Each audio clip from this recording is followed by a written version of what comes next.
عملت تحليل كده هنا في المستشفى الغربية في بدع زايد، وبعدين طلع عندي الفيروس سي.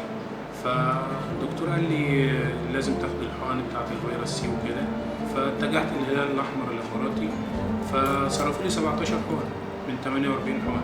المفروض إن أنا آخد 48 حقنة والأقراص معاها كمان يعني.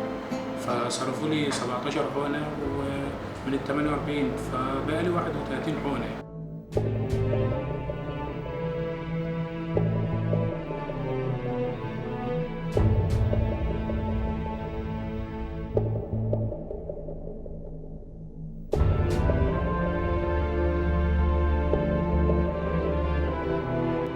بعد منها باسبوع لقيت في اتصالات كتير جت عليا وكده، بيقولوا لي ان احنا تبع الجاليه المصريه في دبي وعايزين نشوف موضوعك عشان نقدر الناس تساعد وكده، ونحس ان احنا نجيب لك الحقن المتبقيه.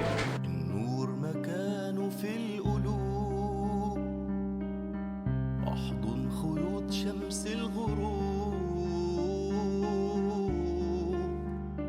يا تكون قد الحياة يا تعيش وحيد وسط الدروب. رسالة على الصفحة إن في حد مصري موجود في الإمارات هنا عنده فيروس سي محتاج حقن، اللي هي العلاج فيروس سي ده كورس بياخدوه هنا في الإمارات أو في مصر سنة بيقضي على الفيروس ده بيموته تماما.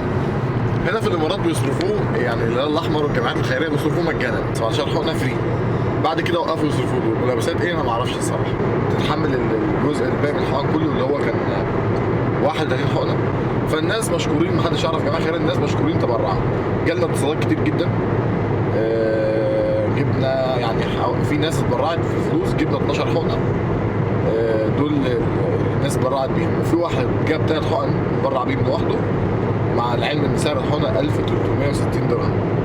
وفي حد يعني ربنا يكرمه يعني اتبرع بثمن 16 حقنه كاملين، وهو كان عارض الصراحه يعني ان هو يدفعهم كلهم، بس كنا احنا خلاص لمينا فلوس وجبنا الحقن.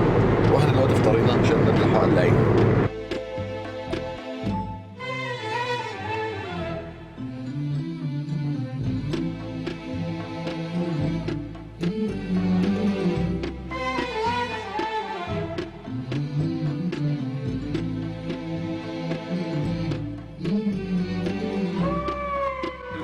وفي الأقراص هنا مع الحقن برضه يعني باخد 6 أقراص كل يوم يعني، ومع الحقنة دي باخدها كل أسبوع، باخد حقنة يعني لمدة سنة كاملة يعني.